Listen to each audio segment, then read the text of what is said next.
Hello YouTube, this is Dexter Nolan on the Blackwing YouTube channel. Now today we have a deck, a 40 card deck, which is Lightsworn's. Now, before I go into it, everything here is my most ideal situation for this deck, except for there's one BLS which I would swap out for Gale the Whirlwind. So if I had a BLS, I'd put in Gale the Whirlwind, I'd take out Gale the Whirlwind and swap him in. So other than that, this is how I like my deck. It's how I've played it. How I've won one locals with it. I've came third in another, and I've kind of had a lot of success with it. I've never really lost the competition and not topped the competition with this deck. So basically, I'm going to just go through it. First, we have one Honest. Sorry, Honest is a staple in a lot of light decks, and in this deck, absolutely, because I mean, he works so well with the Lightsworn monsters. I mean, he came out in the same set as them as well. And it basically means that the weaker ones, like Lumina, you can summon, get their effects out. And if you basically can't get out, like the Zen mains or something in this format, you could just drop an Honest on them. I mean, it's really effective. And, yeah, Honest there. I won't go through all the cards. Yeah, you can look them up on Wikipedia or Yu-Gi-Oh! Wiki if you've any trouble with the effects. Two Lumina. Lumina's discard one, basically. And you special summon one Lightsworn from the graveyard that's level 4 or lower, which is fine in this deck. All my Lightsworns are levels 4 and lower. She mills 3 at the end phase. Raikou is a flip effect. When you flip him, you destroy one card in the field and mill 3. So Raikou is another one. Raikou and Lila are very generic cards, can be used in an awful lot of decks that just require milling and not Lightsworn engines. Lila's basically spell destruction. So basically, you change it to defense position and destroy one spell, mill 3 at the end phase. One Wolf. Wolf is a favourite of mine. Only one of them because a lot of the Lightsworns in this deck I only run one of because it saves space and basically gives the most logical reason to get out JD for. So one Gareth as well. Look these guys up. I'm not going to go into these guys. They're just mainly for their names. So you have Aaron, Gareth, Wolf, Arcus, and Jane. So as you probably know, that is, I believe, 7 or 8 Lightsworns. Can't really remember. There's more than that Lightsworns, but just with different names. So that's the Lightsworn part of the deck. I'm not sure how many monsters. I'm sure you can look at the video again.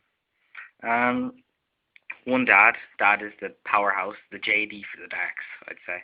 He's excellent card, more versatility than JD, but yeah, he's hard enough to get out, even in this deck. One Sangan, basically, for searching. Gale, I've taken this guy out for BLS. He's the least favorited guy in the deck, but he's still pretty powerful.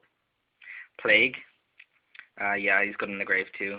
Gores and Trag is hand traps for dropping them down. I prefer Gores over the second Trag, even though a lot of people wouldn't, but I think Gores is more powerful when you can get him out, even though you can't usually get him out. I don't set a lot of spells either, so just basically, if my opponent Dark Hole summons, I get a Gores. It's not impossible to get out, but not as effective as Trag. And 2 Interplanetaries, basically, for when my monster is destroyed. Very good card also. You got 3 Gardener, because Gardener is brilliant in the grave, and this deck mills a lot. 1 Zork, down to 1 now, unfortunately. He'll be along a BLS when I get one, which it should be pretty soon. And that's the Dark's done. 2 Card Trooper, because Card Trooper is excellent. Like, I mean, it means you can actually mill on your main phase, on your first turn, which means you can work wonders with him. It means you can mill something, maybe a Necro Garden, and get a little bit of start on again. Especially if you open up with him in charge, you can often like make some serious plays. Hit a lot of mills. I've seen a first turn JD with this guy, using him in charge, adding the Lightsworn, going solar recharge, dump another mill, and you have loads of cards in the graveyard that Lightsworn, so you can get first turn JD with it. And that brings me to our favourite guy, JD, 3 of him. Any less is an insult to the deck. This guy is the win condition. Dad is good, but he's not a win condition because 3 cards, a lot of people set a few, and in this kind of format, you're going to get a lot of decks that will just get a lot of cards out in the field that Dad won't be able to handle. Then you got your mass monster and mass spell destruction, which is a clear staple in this deck. Double MST. This deck suffers a lot from spell and traps, but I can't justify the 3rd MST for space when I can run the 2 Lila. Now you might say, why not run 3 Lila and just 1 MST? Well, it's simple, because MST has a bit more versatility. I won't say a lot more. When he's milled, okay, maybe not, but He's still I still prefer to run the second MST in the main deck and the two Lila, because basically you can set them in chain and stuff like that. Those kind of versatility players. One Monster Reborn staple, obviously. Two Reincarnation. Three is plausible. And there's one guy out here I'm going to show you if you want the third one to take out. It's Pot of Avarice. Now, I prefer Pot of Avarice than the third Reincarnation, but whatever suits you guys. Reincarnation is for getting back your dads and JDs and stuff.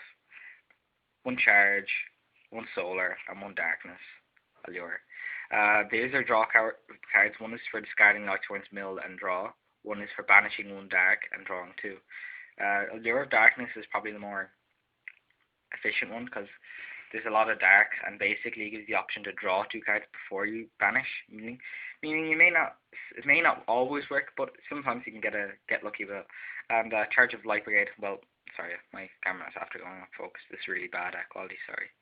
Charge, also another personal favorite. Charge Mill 3 as add one to hand, which is very effective. Now, that's the deck. 40 cards, I believe. You can make changes if you'd like. There's a few changes to be made, but that is my preferred version. And a lot of people think that the Interplanetary is a bad choice in the deck, but he is best choice I've ever made in this deck. Interplanetary can keep your deck super consistent, because you just have to get this deck runs an awful lot of level 4 lower monsters as well, so you can not usually just summon one and then have an Interplanetary in hand, and even if it gets popped, you can get it back. It suffers from macro decks, but I'll show you the side anyway. Sorry. Yeah, this is the extra deck. Now, I would not use this as an extra deck. I simply never synchro. I tend to synchro for lower level monsters, even when I do so. When I use Plague, I usually go for 5 or 6 or 7. Starlight is my best thought of card I can get out, or Thought Ruler when I need life points.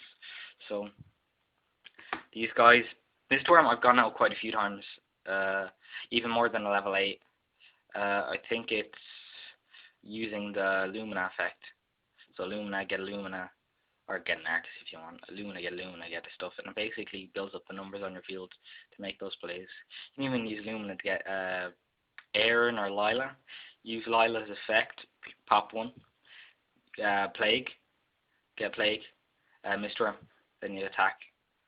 I wouldn't want to do this unless your opponent has the cards to bounce up. Otherwise, you can probably overrun anything. Has a fairly weak attack points for the level. Sorry, I'm blathering on. I'll just go through these. You can look these up yourself. That's Dark End Dragon. That's Stardust Dragon. Thought Ruler, Ancient Fairy Dragon, Herbalum, Iron Chain, Brian Expand. Sorry. Magical Android, one Terrace. One Leviathan, one Zen Mains. 2 Utopia, and one of these China Ching Chong cards. I don't know what it is. Sorry if I offended any Chinese players, I'm not racist. That's Token for Gorse. Sorry, my racist remarks there. But the thing that I find really special about this deck, because not other Lightsworn decks can do this, because I have the basis showing the Interplanetaries and the hand traps as well, which an awful lot of decks wouldn't, is I can go into macro. That's right, folks, macro. Now, my side deck isn't completed, but you get the idea of how it's going to look. Basically, my ideal one would be 3 Macrocosmos. Yes, 3 Macrocosmos in a Lightsworn deck, side deck. 3 Light Ray Mador. Sorry, that's wrong. So 3 Light Ray Mador, 3 Light Ray Sorcerer, 3 Thunder King Ryo, and I forget. Basically, you get the idea. Maybe the Warrior Ladies or something. But basically, powerful light monsters that make a really kick-ass, chaos, banish, stun, kick-ass deck. So you can probably research that yourselves. So I'm just going to go through these now. I wouldn't normally have these stuff in my deck. These are just temporary till I get the rest of my side deck, which I've only decided to make recently. Chaos Hunter is also good in the side deck if you want to go anti-macro. Yeah, anti-macro. Sorry, D-Fishers it was. Macrocosmos might be just as good, but D-Fishers and then Return from Different Dimension. So, I hope you enjoyed the video, folks. Please comment, rate, and subscribe. Goodbye.